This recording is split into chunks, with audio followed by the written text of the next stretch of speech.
Hello all, Necrotoxins here, and welcome back to the Brain Uncensored. Today I'm going to be reading the prologue for one of my longer stories. It's called The Hunter, and the prologue is called When It Rains. For the most part, my stories will be similar to my first video in that they'll take place in one sitting, and there really won't be any continuity between them.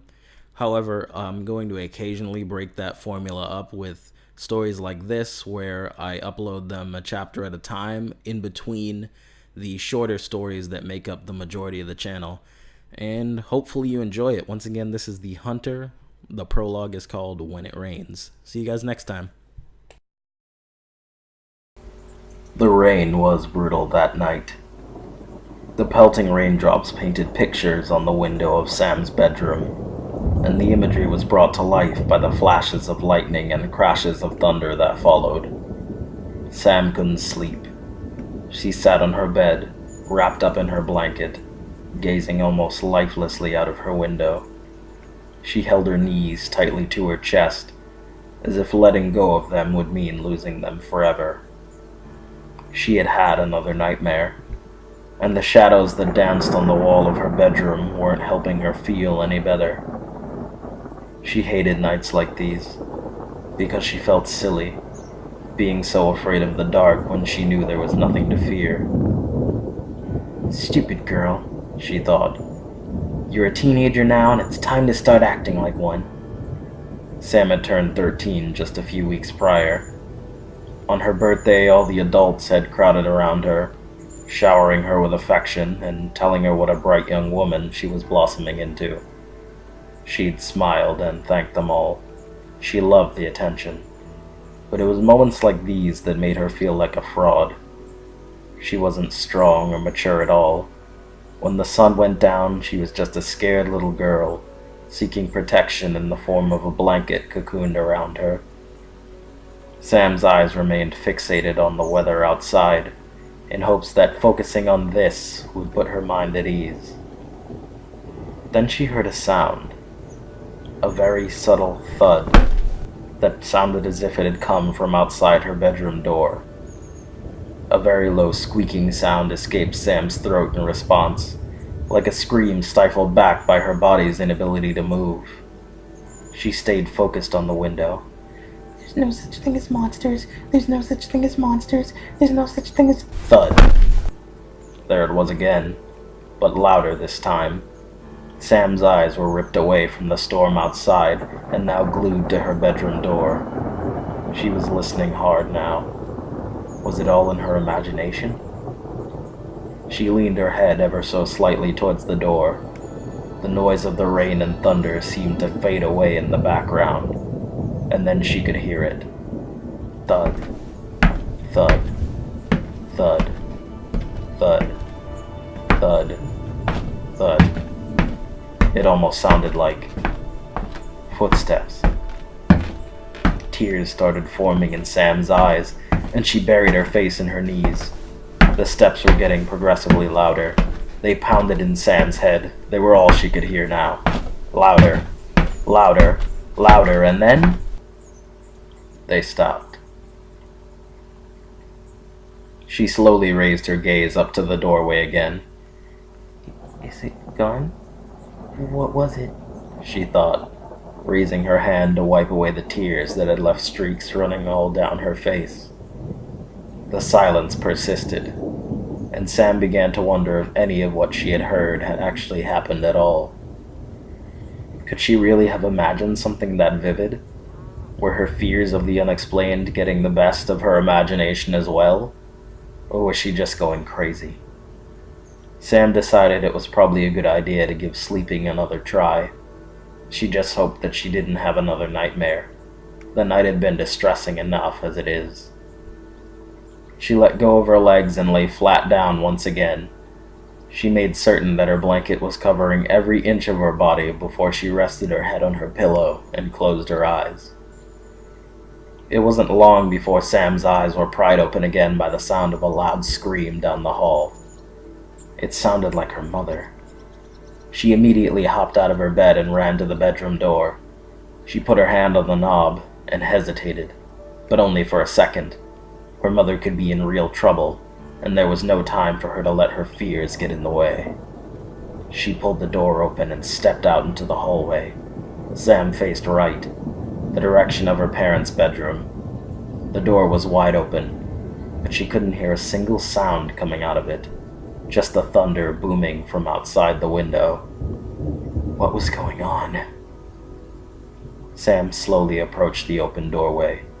Her bare feet felt as cold as ice on the hardwood floors, and her body was shaking uncontrollably.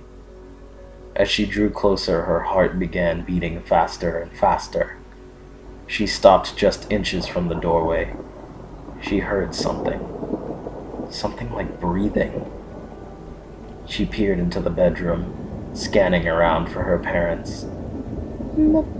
Mommy? Daddy?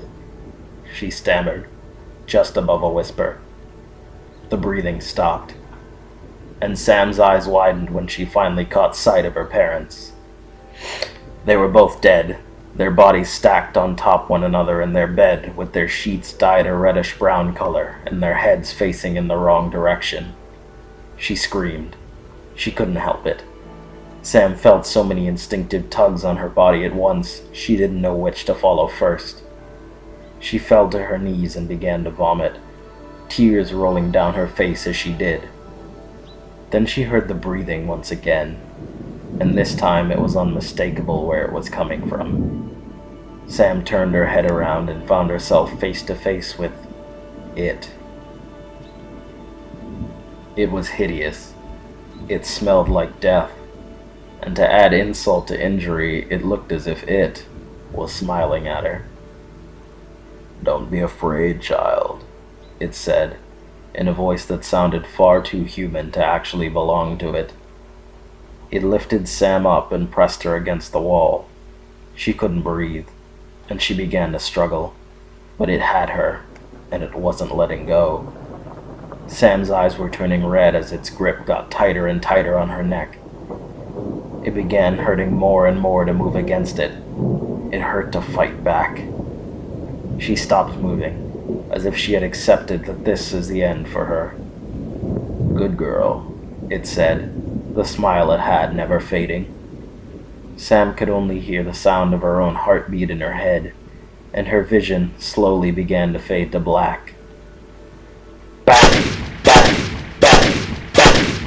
Sam hit the ground hard and immediately intook a giant gasp of air. It hurt to breathe, and there was a large red impression on her throat where it had had hold of her. But she was alive. How? She looked up at it. It now had 4 visible wounds leaking blood from its body. It let loose an intimidating roar, and Sam wasn't sure if it was in pain or just angry.